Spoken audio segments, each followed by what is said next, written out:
Welcome to Conversations with a Wounded Healer. I'm your host, Sarah Bueno. I am a psychotherapist in Chicago. And on this podcast, I interview other folks in healing-type professions about the intersectional journey of healing self while caring for others. And sometimes also about burning down the patriarchy, which is what we're really going to get into today. But before I introduce you to my dear love, Courtney, I wanted to talk about, so I literally just finished an interview with an old friend of mine, Virginia Castillo. You will hear from her in the next couple months. And she was telling me how impactful this podcast was for her and her healing journey. And Virginia, thank you. I know you're listening because you tell me that you keep listening to all the episodes. So A, thank you. B, what I was thinking during that was just how awesome it is to hear when you've made an impact in somebody's life. And I don't know if a lot of people who aren't therapists recognize how much we don't get to hear the impact that we have. And it's not about, ego stuff like, oh, you need to tell me I'm doing a good job. It's just really, really nice to hear when what you are attempting to do in the world is what other people are picking up. So I would love to invite you to tell somebody who's impacted your life just how they've impacted you.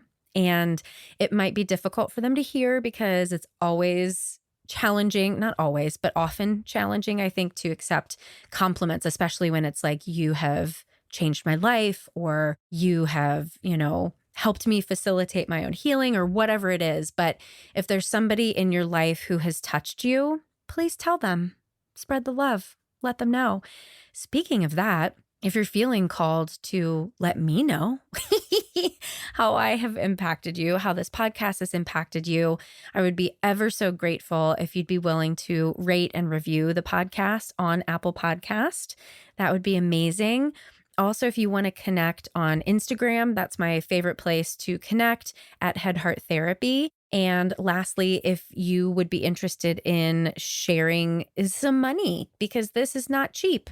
And now I'm not getting paid to podcast anymore, so I need to make some cash. But but seriously though, you can donate as little as $1 a month, or you can always donate $1, sign up for 1 month and then quit. And then you just give me $1 and that's fine too. And that's on Patreon. And if you search for Conversations with a Wounded Healer, you will find me there. So I greatly, greatly, greatly appreciate any help, any support people are willing to give. Even if it's words. Honestly, the words are even better than the money. Truthfully, I'm not just saying that. I truly mean it, because what's $1 but somebody to say, hey, you've impacted me, that warms my heart forever.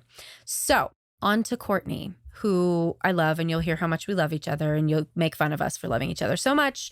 But my dear friend Courtney Wells received their BS in psychology at John Carroll University, their MA in community counseling at John Carroll University, and their PhD in counseling psychology at Texas Women's University. They completed their pre-doctoral internship at the Dallas Veterans Affairs and their postdoctoral fellowship at the Jesse Brown Veterans Affairs, specializing in post-traumatic stress disorder, chronic pain, and substance use. Courtney was also the creator and director of the trauma program at one of the largest partial hospitalization and outpatient programs in Chicago. Courtney is a prolific reader of mystery novels and tamer of 2 Pekingese. So please enjoy this heartful, wonderful, amazing conversation with my friend, Dr. Courtney Wells.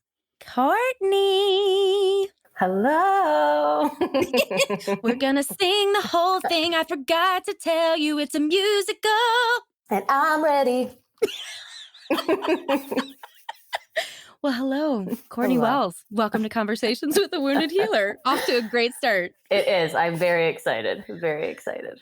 I love you so much, and it's really funny. So we've been hanging out a little bit recently, and it was your fiance that said, it's like you guys have known each other forever. And it really does feel that way, but it's only been, we met for real, started interacting in March. Look at us now. Yeah, that's wild. Mm-hmm. This is where adult friendships can go. Magical. I know, right? Mm-hmm. So I love you. And I you. Yes. Yay. Let's get the formalities out of the way. I love you. Right. Love.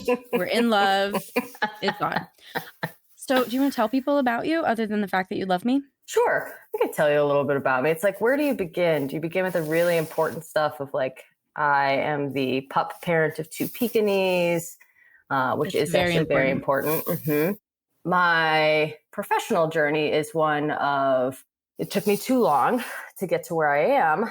But after a lot of schooling and everything, my area of focus is really in trauma. And the things I feel most passionate about is the treatment of trauma and like solid treatment. I feel very strongly that many of the people I work with come with having tried so many different times and with so many different people. And just a lot of people who say they do trauma work that I think believe they do trauma work, but maybe not from a lens of actual movement. So I guess all of that soapboxing to just say, really feel passionate about trauma work, feel passionate about therapy, and I have 2 Pekingese. Yes. And those are all of the important things in life. And we love kombucha. Oh, we do. We do. And we love kombucha. did you not, you didn't bring yours? No, I forgot it today. I drank all of the kombucha I have in the house. It's been a high kombucha week. All right. I'll forgive you. We can still talk about destroying the patriarchy without kombucha. Oh, no. You could talk about that with literally anything. Water, air, always a really good topic of conversation. Well, before we get to destroying anything, why did you become a therapist? Tell us your origin story. It's actually a great question. I actually think I came to this from, okay, if we're really going to tell the truth, really spill the tea. Okay. Yes. When I was in... I have to take off my cardigan for this. When I was in her. Wait, because when I was in grade school, I fell in love for the first time with Samantha Waters from The Profiler, which was a show on NBC. And she would, if you haven't heard of it, that sounds about right. It's pretty obscure, but I was in love with her. I'm going to Google her. Mm-hmm. Wait, The Profiler? All right, I'm Googling while you're talking. Yep, forensic psychologist, which is not what I am. But I just thought she was just, wow. It was one of those situations where you'd like rewatch episodes because I was so in love. I didn't realize it was love, but I thought, well, I'm going to be a psychologist, obviously. Oh, she's hot. Yeah. Yeah. I'm into that. Yeah, right. And I work for the FBI. I do not do that. But that is truly like some people are like this like profound story about like, well, I had this psychological experience. I was like, no, I was insanely attracted to this woman that didn't realize I was attracted to her. And then I was like, I either need to like, I didn't understand. It was really, I want to be with her, but I was like, I guess I'll just be her. So yeah. So that's actually how I got into it. And I was unsurprisingly counseled against it because no one thought that was a good enough reason to join a profession. So I started out school as a communications major with the encouragement to get into hotel management, which fine profession. And that is not what I do. So I ended up along the way picking up psychology and kind of falling in love with it and started out in what I deemed like the barroom brawl of psychology, doing residential treatment as just like someone who worked the floor and ran the shifts. And from there went to a master's program and did group therapy. And then lo and behold, went all the way out to Texas, of all places, for a doctorate. Where every little queer baby should go. Oh, no, I'm shaking my head. Right. Oh my God. The funniest part was, so this program that I attended, which was amazing, Texas Women's University, amazing program, is a feminist program, feminist multicultural program with an emphasis on LGBTQIA plus issues. And I thought, okay, is this a trap? Is this a trap? There's luring people in. Yeah. And then I'm you can't leave. Get converted. Yeah. So it actually did exist. The program was real. And then from there, I just kind of kept carving out that niche in trauma. Yeah.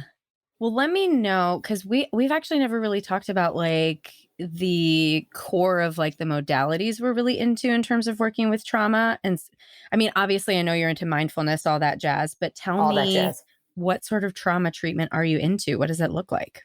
So I will tell you that my actual favorite, the like core essence of how I practice and from where I practice is rooted in ACT, or acceptance and commitment therapy. And the reason I don't know, I feel like I breathe ACT at this point in time and find it everywhere now. But the reason I am so inspired by it and so drawn to it is there is no fix, there is no cure. And in fact, with ACT, it's all about all that other stuff that you've been trying to get out of or trying to get away from. It will still show up. How do you like shift your gaze toward the things that really matter to you. And regardless of the stuff that shows up, regardless of the anxiety or the fear or whatever, like keep pursuing the stuff that really matters. And I think that at my core, that feels like how I operate even in the world. Not always, early 20s, there's a story that runs in my family about how anxious I was. And oh, wow. No one could see me obviously on this podcast, but I'm not a big person. And I was even smaller at the time. So I was just neurotic and incredibly anxious. Yeah, it is wow, because I'm a small person. You are a tiny person. Yes. Yes. I come by it naturally. You should see my mom. So the story of my family, though, is I came to Chicago to interview for some different graduate programs. And I stayed with my brother, and he was like, Courtney, just go out and, hail a cab. And I was like, I'm sorry, what? And he's like, just go stand at the street and hail a cab. Yeah. And I was like, oh, yeah, no, okay, I can do that. And I stood out there, this like tiny, frail little person with like a backpack on and my God. Tiny little hand up in the air. And apparently he was watching me from the window like, oh God, okay. And came out. And they're never going to make it in the world. Oh God, they're okay. Like came out. So I don't think it's how I always lived my life. I was actually probably pretty avoidant and scared of a lot of things. But actually then I faced the biggest fear and went and spent some time in Texas. And after that, everything else is like, well, all right. But just that idea of the stuff that really matters to you, having that guide the decision as opposed to whatever the current storm is, or the current stress, or the current fear. So, and is that what helped you in your own therapy? Yes, I think that was actually, a pivotal point, because I think for me, I grew up in Ohio. And so it was very Midwest and very Midwest upbringing. In fact, someone was saying the other day about how Ohio, the teaching is whatever you're feeling, you just push it down. Just push it down and smile and make everyone else okay. Yes, that's literally what my husband and I would talk about. That's how my mom, it was just push it down, push it down. Like we'd make up this little song, push it down, push it down. Yeah. Yes. Yep. So I feel like everything was scary. Everything was pushed down. Everything was terrifying. And I feel like for me, that shift of starting to move toward the life I wanted, as opposed to trying to avoid the consequences I was afraid of, was such a shift. And sounds so simple. And in some respects, it is simple. It's simple, but not easy. But yeah, I do think that's been huge. It also allows me I'm more willing to look at the stuff I don't like about myself. And I think I try to do that a lot because I don't want that stuff to get in the way of the life I want to live, but also like what I want my life to mean. Yeah. I think there's a big piece of that feels really important. Like, what do I want my life we're here for such a short amount of time. What do I want it to mean and stand for? And what's the impact I want to have? And how do I let that guide what I do? Because I don't know, there's a lot of stress. There's a lot of shit that comes up. So there's a lot that could take you off course.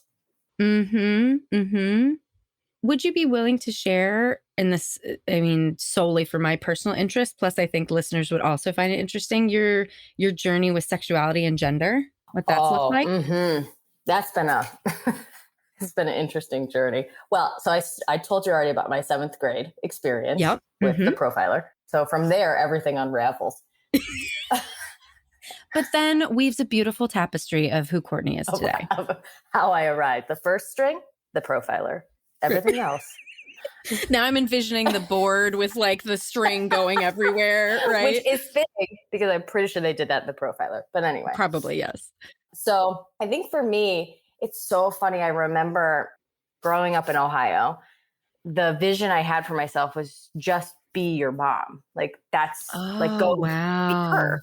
And I think my family started out really matriarchal. So my mom was really the head of a lot of things. My dad was very present, and my dad is an amazing man. I'm actually incredibly, as you alluded to, have a hard time with specifically white men in positions of power. And I think I would be even more radical in my beliefs if I did not have the presence of a few good, open, compassionate, like willing men in my life. And my dad is absolutely one of them. So it's like all heart. He like cries at every single rom-com. Like rom-coms that are Aw. only built to make you cry make my dad cry. And all of Wow. us are Like he "This falls is- into the trap. oh my God." The rest of the family is like, "This is ridiculous." Oh My my dad's like God. a weeping mess. So I had the benefit of that. But growing up, it was very much like I wanted to be my mom. And my mom and I's relationship growing up, she was much more closely tied to my brother, who was a little bit older, because they were very similar. And I am much more like my dad in many respects. And so I kept like striving to be closer to her and thinking that the way to get there would just be like her. So I would, dress in certain ways and dye my hair even, but all very feminine. And I got to high school and I remember like everyone's like, talking about oral sex and talking about making out, going to these parties and all these things. And I was like, yeah. Huh. In fact, my name, everyone got like nicknames on the tennis team that I was on in high school. And I'm not even kidding you. There was one, like somebody's nickname was like BJ so-and-so, like blowjob. One was like slutty shell. I'm not even making this up. Like this was like nicknames that people and took these on. were like affectionate nicknames. So it's like, hey, whore. Right. And like funny and I don't know. Oh my God. Weird experience. But mine, my nickname was Cautious Courtney. Wow. Yeah. Because I was Yes. like, well, I'm not doing that. That sounds weird. I don't want to. No, Oh it's my gross. gosh. So there were definitely some signs. And I remember telling my mom, I had this boyfriend, air quotes. And I remember telling her, like, I don't want to hold his hand. I don't want to make out with him. I don't want to do anything with him. I just sometimes want to hang out with him. And I want people to know that's my boyfriend. And my mom was like, well, it just comes in time. You'll want to soon. And I was like, I don't think I'm going to want to soon, but okay. Did she not have any indication? She felt like she was blindsided when I came out in college. And in my family, my older brother is also gay. So he came out first his freshman year of college. And I give my parents a lot of credit because their journey of growth for a small, Ohio town, my mom has become the beacon of all families who are struggling with not living up to the image, the ideal air quotes of what Ohio family is supposed to be. She's now the person everyone turns to. Wow. But that was a hard path for them. Yeah. My brother came out, and then a couple of years later, I came out. And my middle sister is also on the queer spectrum. And then the next sister in line is holding it all together because straight at this time. With Oh my God. Wait, so there are 5? Yeah, is that 5 5? of us. Mm-hmm. Jesus. And so, yeah, 5 and 3 out of the 5. So wow. It was hard for them. Are they religious? We grew up pretty religious. We grew up very Catholic. Went to Catholic grade school. I went to Catholic grade school, Catholic high school, Catholic college. So yeah, and the community they ran in, my grandparents were very religious. It was just very much like, this is the Our Lady of the Elms group, and this is the Walsh group, and this is the Holy Family. It's very contained. It's very confined. Something. I don't. Sarah, what's this word? I know. Help me out here. Right. It was quite a journey for them. So then I came out in college, and it didn't go super well the first time around. I think because of this piece of I had for so long aspired to be just like my mom. And I think my family's conceptualization of me was that I was easily influenced. So they saw this as now me like mirroring my brother. Like I look up to him so much that I was like, but don't you think if I looked up to him so much, I would be trying to sleep with men because he's gay? But anyway, whatever. So whatever, it's logistics. So the first time I came out, it didn't go so well. And I think it had a pretty big impact on our family for a while. And then my mom actually had several brain aneurysms, and I was still living in Cleveland at the time. And so I came home, and I'm the second oldest of 5. And my brother was already out here in Chicago. And so I came home and helped take care of the kids, and he stayed with us for a while, but I stayed with my mom for a really long time. And really since then, our relationship is just fundamentally different. So a beauty of terrible things sometimes is that something amazing comes out of the other side of it. And I think we understand and relate to each other in just a way I'm not sure we ever could have if we didn't have that shared experience. So I then left and went to Texas. And Texas is really where in college, I started to understand my gender as different. I moved away from trying to just recreate the people, the models I had seen. Mm-hmm. I started to figure out, like, who am I? Like, who do I want to be as separate from my mom? I have these people in my life. And so that's when I went through a phase of, I only wear pants that don't touch my skin. So everything was very loose and baggy and very masculine in this way. And that was a shift for my family because I'd always worn in that era, like everything was very tight and very low. Funny era of clothing.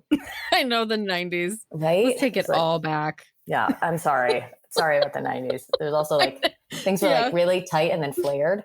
Anyway, I don't know if that's our most flattering decade, but no, not at all. And then when I went out to Texas, it really just shifted even more. I didn't have those old strings in the same way. I was fully on my own. I had one family member out in Texas, like my uncle on my dad's side, who we had almost no relationship with. So like no one knew me and no one had this backstory of who I was and how I look and what I do and what I'm not good at and on and on. And it was this amazing experience where I could just actually connect with amazing and terrifying. The first 6 months were real rough, but after that, things got better. But like actually connecting with who I am and, like I said earlier, like who I want to be in this world. And it really became then from there, like an evolution that was very quick of just realizing I didn't fit in the binary. And I'd already come out, so I already knew I was attracted to women, but I didn't fully understand the entirety of my identity. And I'm sure that I still don't. There's always like a surprise every time I think I've landed somewhere. I think, oh, this is new. This is new. That's so different. Cool. Yeah. That's a really important point to tell people who are just beginning this journey. Like one of my latest interviews was with a friend of mine who just came out as gay in her early 30s. And she's like, gay and lesbian feel right for me today, but I'm open to that changing and evolving because it isn't static. And we would love to believe that it is. Yeah. And I actually think it's a funny thing of, I forget who I was talking about with this, but even as we take on a new label, it's again like getting stuck to a story about who we are. Yeah. And the more stuck to that story about who we are, the harder it is to actually just be who you are. Yeah. Which I think is this, like, it's that evolution piece. It's that piece that I hope I'm not done evolving. Oh God, right? You know, like every version of myself has been, you know, it's like an update. It's really rocky at first and you lose some apps and some things go horrifically wrong. And then things function a little bit better. And you're like, oh, it was hard to understand, but this is better than that last one. I love that analogy. And I relate so much to I always do it like my hand signal. How could I explain this to people? Because you were doing more of a like circular sort of hand signal. Mine, I feel like it's a box. I'm creating this box because that's what it felt like for me. It was this constriction. It was this very narrow way that you were supposed to act, you were supposed to be. And I mean, I truly believed when I was graduating from high school that I was going to marry my high school sweetheart and be a music teacher at my high school where I graduated. That's what I believed was my life path for myself. It's just all conditioning and it's all what you see around you. You know, my family never left the area. I was the first person to move away. My cousin moved all the way down to Cincinnati from Fairfield, but I was the first person to like move out away. And they just, people don't do that. It's so constricting. It's funny. I had the same vision. I was going to come back and teach environmental science at my high school. Like, Wow. I'll be back. And actually, the environmental science teacher at the time was like, do you want to make a bet? I bet you won't come back. Oh, because they saw something in you. Oh, thank God. Right? Thank God for those people who saw, like, you don't belong here, but not because you suck, because you're like beyond this. Yes. And that doesn't mean that people who live in Ohio suck. It's just different, right? Yep. I think the path, particularly that teacher, I think the path she took in life was also different. Well, to be a woman in science. Yeah. When you said science teacher, I assumed it was a man. Yeah. Like in patriarchy. Down with it. Down with it. Speaking of that, that's me opening my kombucha. Head Heart Conversations is a webinar series for psychotherapists designed to invite your inner healer to the forefront of your personal and professional life. At Head Heart Therapy, we approach healing from the inside out. We believe that in order to offer the best care to our clients, we therapists must do our inner work as well. At this point in history, we're called to move beyond the old ways of being and courageously step into a new paradigm. Therapists are poised to support our clients' transformation, but we must also transform ourselves. In this 4-part series, we will encourage participants to learn about themselves as well as enhance their clinical skills. In this final webinar, it's coming up on Friday, November 19th, and it's called Queering Our Conversations by our wonderful operations director, Benji Martin. This seminar will focus on topics of gender and sexuality. A simplified understanding of the queer spectrum will be discussed to provide a baseline recognition towards holding space for LGBTQIA+ clients. Building upon the vulnerability asked of participants in the other seminars, we'll build a space to confront internal homophobia and transphobia, challenge assumptions and biases, and prepare ourselves to hold genuine, caring, and authentic space for queer clients. And as a special thank you to Conversations with a Wounded Healer listeners, you can get $20 off your order by using the code PODCAST when you register. For more information and to register, please visit www.tinyurl.com/hhconvos. And by the way, therapists, this also qualifies for your cultural competency CEUs. We hope to see you there. Yeah, let's talk about destroying the patriarchy. It's a part of ACT therapy where you take on the patriarchy and then you destroy it. It's part 2 of ACT. Part 2, right? We'll write that book. But in all seriousness, like we had a really, I think, important conversation about the similar ways that we've been impacted by systems. And you said it before, your dad is a lovely, amazing white man. My husband is an amazing, lovely white man. When we say white men, we know that it's not all white men, right? There are nuances, there are all sorts of things. So I just want to make that caveat in the beginning. But you and I have been impacted by white men who run institutions in a very constrictive, right? Just like our upbringing. I've been calling it anorexic because that feels a little bit more like emotional to me too, that term, with scarcity. And this shit has got to stop. I know. The impact is so profound. I think even just, so I'm working to create kind of I don't want to call it procedures, but really thinking about the culture that I want to create at this practice. In thinking about that, it seems to just bring into such sharp focus the ways in which that restrictive, patriarchal, hierarchical system really espouses the principles, not just of the grind culture, but also that white supremacy, also this like right way to do something. And the right way to do something is generally where somebody else benefits from all of your work. You get a little bit, but somebody else benefits greatly from all that you do. And there's this, I'm like overwhelmed even in this moment talking about it. Where's my kombucha? Here. Thank you. Take a sip. I wish you could see, audience. I'm putting the lip up into the camera, so it really looks like Courtney could take a drink from here. But you can't. No, boo boo. Yeah, I'll just drink this water. It's incredibly angering, and like I said, I think the impact is so profound. And part of our conversation last time was just how greatly it impacts what you think you can do outside of that system. And it's part of what the system does. And even as I interact with clinicians who've existed in similar systems, not even inherently the same one, but in similar systems, their belief is almost that they don't know enough, or they're not good enough yet, or they haven't put in this kind of work yet, so they can't be trusted to do something for themselves or think for themselves or prosper in any way. It's really upsetting on so many levels. Are you overwhelmed right now? I could just it's like a file. I can see it. It's like wheel. I feel like I know the spinning of it.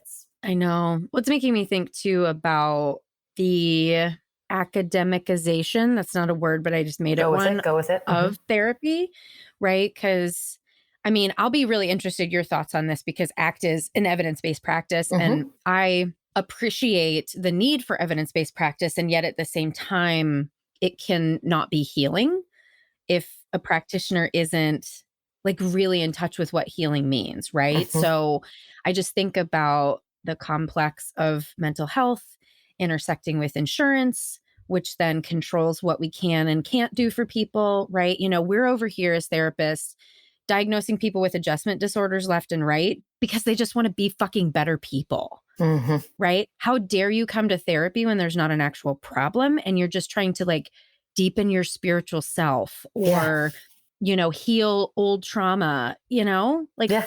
fuck that. Yeah. This is a tough one for me. Okay. So I look at ACT in a different light than I look at something like cognitive processing therapy, which is another evidence-based practice for trauma. And cognitive processing therapy is phenomenal for certain people. Mm-hmm. And it's much more manualized, right? So this is where you're doing like session by session, and here's a worksheet, and here's a worksheet, and here's a worksheet, and Right. all of that. And for certain people, it really does, it's amazing. Mm-hmm. And for many, many people, it doesn't like hold, it doesn't like take root. It's a surface level feeling when the thing they're trying to adjust is like all this stuff down here that maybe they are incredibly logical because it's more of a cognitive treatment intervention. They actually don't have any issue with the logic of things. It's the visceral experience of emotion or the visceral experience of anything internal. I think we can viscerally experience our beliefs where you can't even put language to what it is that your mind is doing, but the experience of it is there. And for those people, which is most everyone, it just doesn't take hold in the same way. Well, because trauma is not in the left brain. It's not in the logical brain. Duh. If it were there, then yes, of course we could talk it away and reason it away. Totally.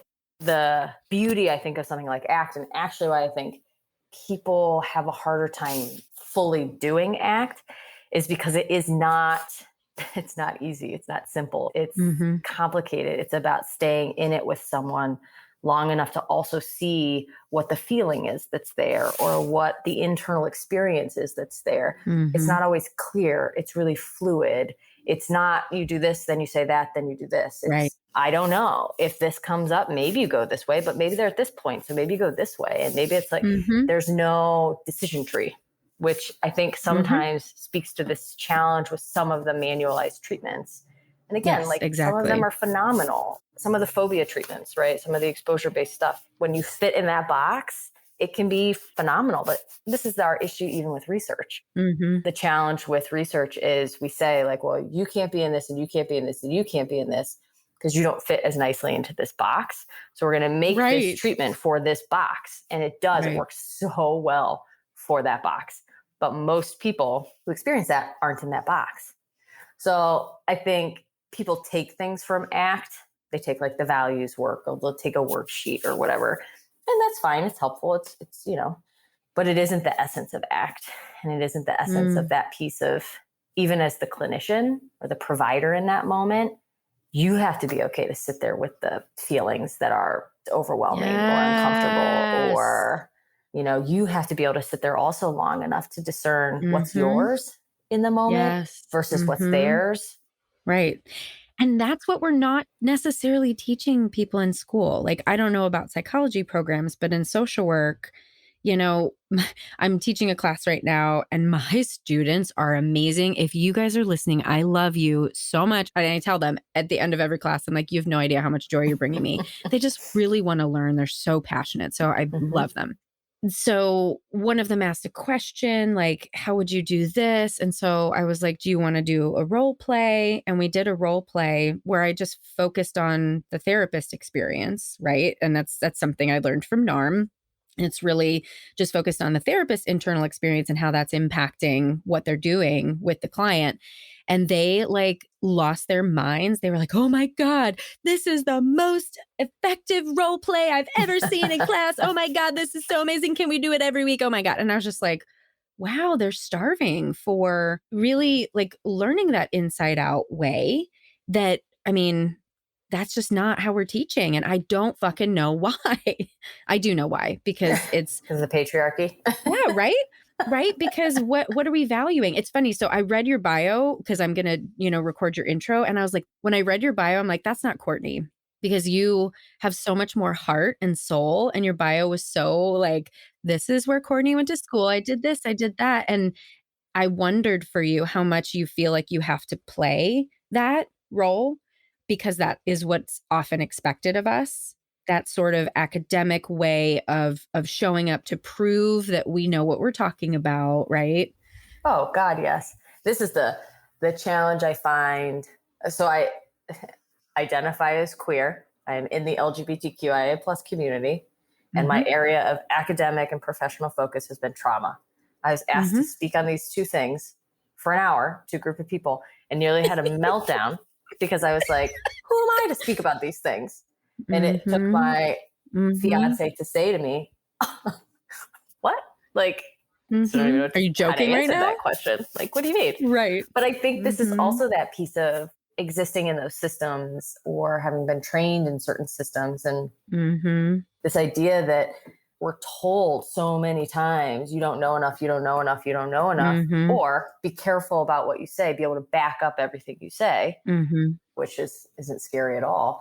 And yet we all have known individuals, I'm not saying it's all white men, but frequently it is, who tell me things all the time. And I think, oh, and I look it up and it's false. It's just like, or it's just like the tiniest bit of a really big picture. And I think, what? How are you going around saying this like it's true?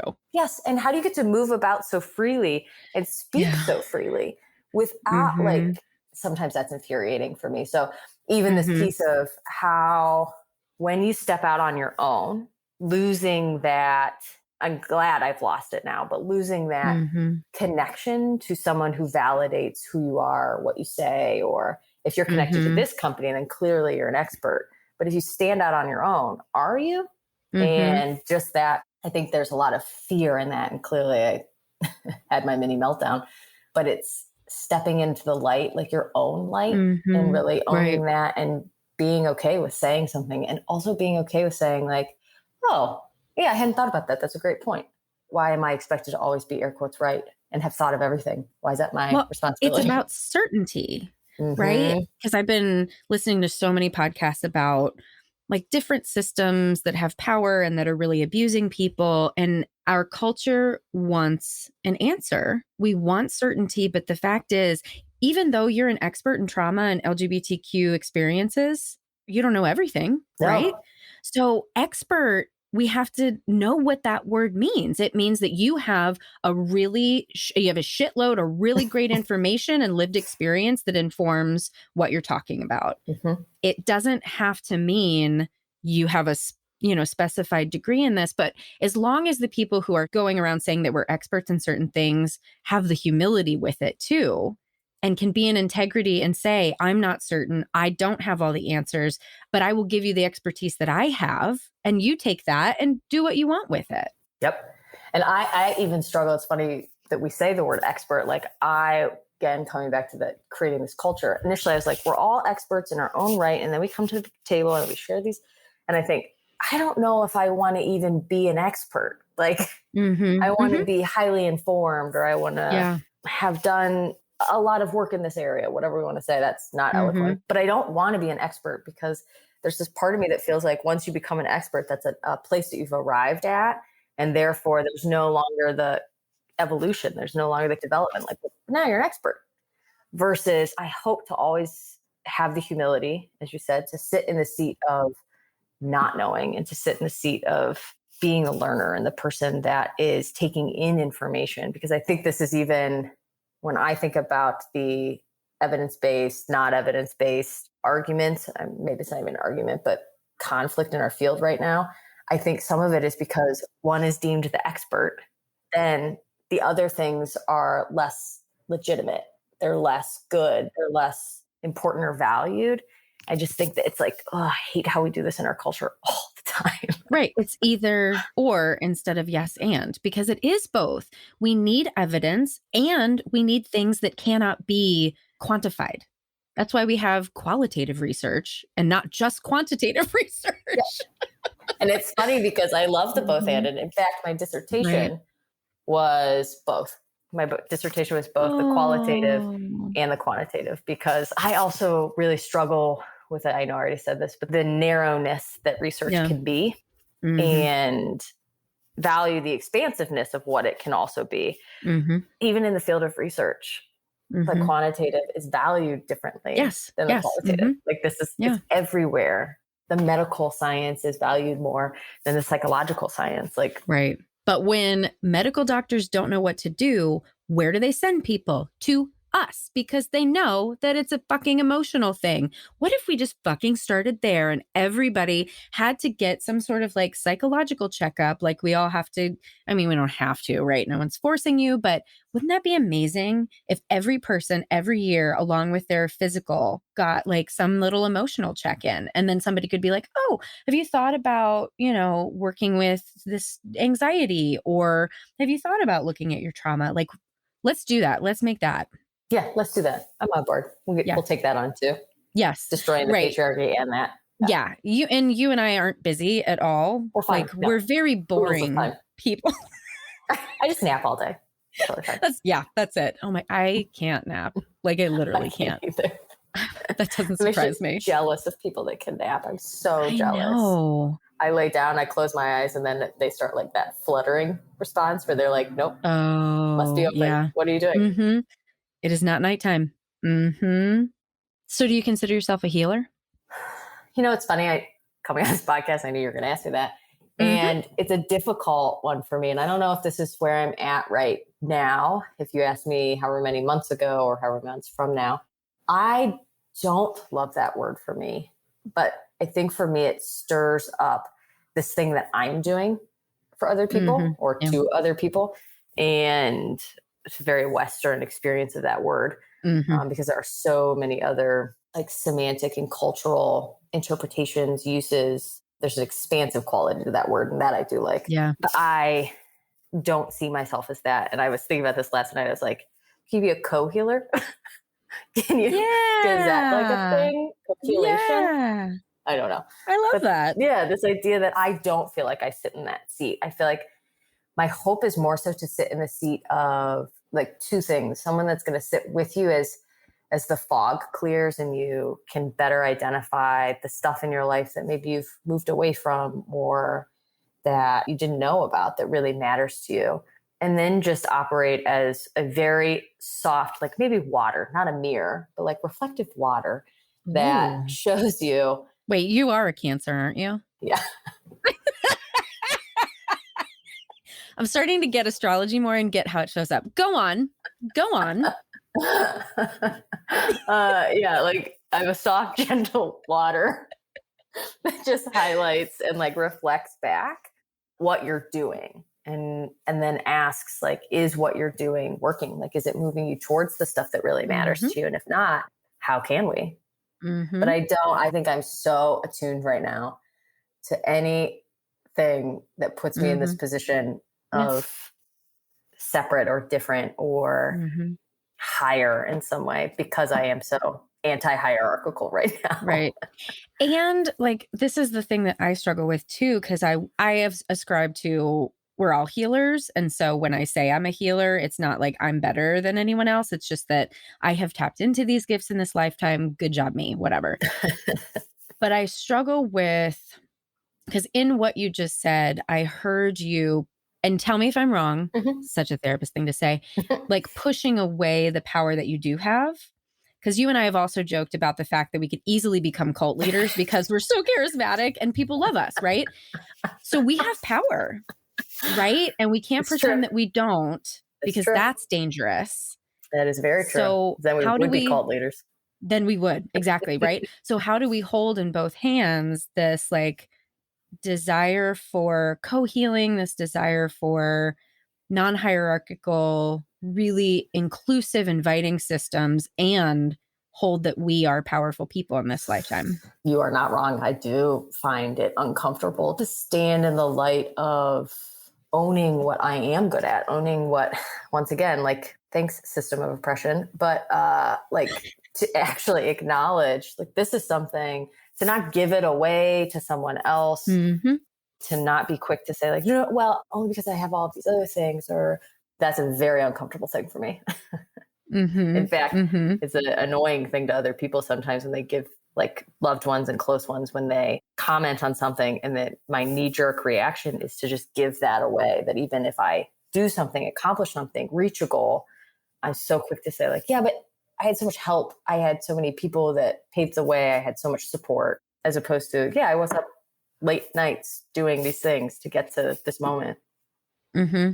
And I resonate with that so much. And for me, I've honed in on, my mom would always tell me that I was special, but then also on the other side, tell me I was being like my dad, being like a narcissist, if I would allow myself to have that healthy pride.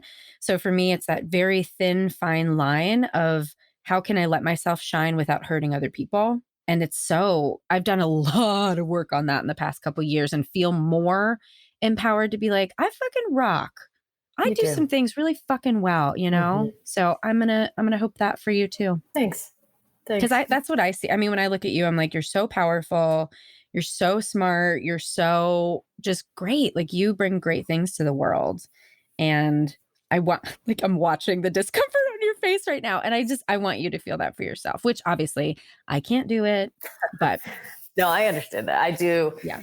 I think if we even jump back to not just like how systems impact other systems, I think my family existed in that Midwest Ohio oppressive area, embedded in like a Catholic faith, which is, you know, the reality of it is just very oppressive. Yes. And yeah, everything was about, if you own that, be careful, because you'll likely lose it then. Like if I say I'm good at this thing, it's not God's humble. gonna smite you. God's gonna smite me. I'm gonna lose it. And then what? And then you're gonna stand there and be like, guess not anymore. Now who are you? Oh, okay. Well, can I just say I'm good at therapy? I know. The God that I believe in wants me to be proud of my accomplishments. I was just listening to something the other day about like further differentiating religion from God, and just this concept send that to me.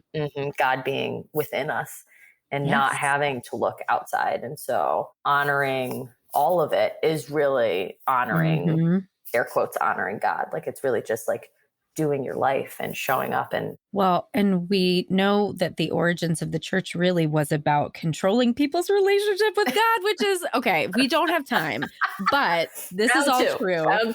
Round two. Also, I need to ask you before we end how you feel about the term wounded healer. I think we're all wounded. If you're living your life, air quotes, well, air quotes, like fully living, you just don't get out unwounded. You just don't. It's like the cost of loving something deeply, you know, and it's a cost I hope I am always willing to pay. So I actually think wounded healers just speaks to the humanity that we all have, and does not separate us or does not differentiate us. Rather, it feels very uniting. It feels very much like common humanity. Like this is the piece that we all share. Dig. Well, do you want to share your website and your social media that your amazing fiance really does? I really loved her. I loved meeting her. I just want to hang out with you two all the time. Yes. We're Can I just move in? Yeah, totally. My husband can visit every once in a while. Yeah. He's welcome whenever. Great. Yeah, I think this actually should happen. I'll send you a legal document that says you're living with us. Perfect. Okay. Great. I've been adopted. Yes. So I think, what am I saying? Oh, okay. So our website is. We are so dumb. I love it. What am I talking about now? People are actually listening to this. I hope. And laughing along.